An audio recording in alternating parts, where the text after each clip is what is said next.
Fabien Villedieu de Sudrail est venu dans ce studio Ouais. lundi et j'aimerais poser la Avec question sa à Manu, casquette. avec sa casquette. Et Fabien Villedieu a dit: on va discuter mercredi avec la direction, mais cette grève, en fait, on la prévoit juste pour mettre la pression. Avant même de s'asseoir à la table des discussions, de savoir ce que la direction leur propose, les syndicats disent: bah, nous, on arrête le travail avant même de discuter.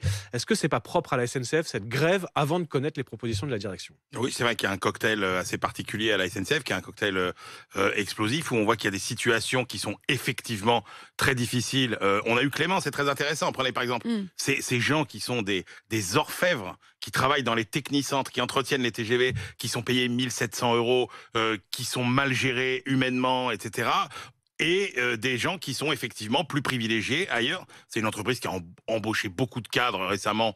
Pourquoi faire? On ne le sait pas toujours. Bon, des applis Vous ratés. avez une corporation... Pour faire des applis ratés, je vais vous le dire. Moi.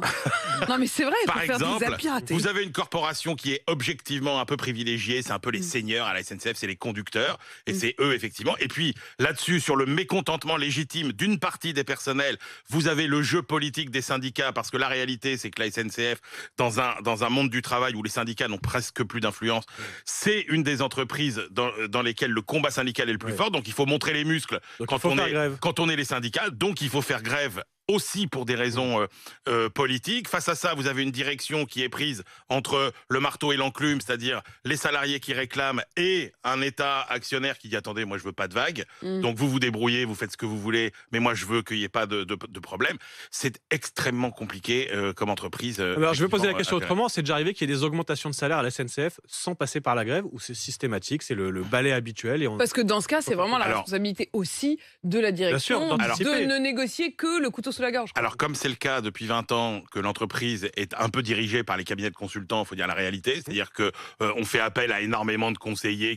Donc, c'est les méthodes de management un peu à l'américaine, entre guillemets. Pour ne pas dire ce sont des méthodes, en fait, c'est le pour ne pas dire... Non, mais attendez, quand vous voyez les trésors de savoir-faire et de compétences qu'il y a à la SNCF et l'argent qu'on dépense sur beaucoup de sujets en conseil venus de l'extérieur pour souvent... Enfin, vous connaissez la blague du consultant. Surtout qu'on a quand même parlé on a beaucoup parlé de McKinsey. On a découvert, et c'était une enquête remarquable de nos confrères du Monde, qu'il y a aussi le cabinet Capgemini, dont on parle beaucoup moins, qui en réalité a parallèlement et en plus de tout ce qu'on savait déjà sur McKinsey, empoché des milliards. Allez-y. Et donc, ce sont des méthodes de management qui ne sont pas des méthodes effectivement assez souples, sans doute. Regardez ce qui s'est passé dans beaucoup de services où il y a eu effectivement des grèves parce que il y avait des problèmes de gestion des ressources humaines, où il n'y a pas de dialogue aux différents échelons de l'entreprise. Ça, c'est un vrai sujet aussi.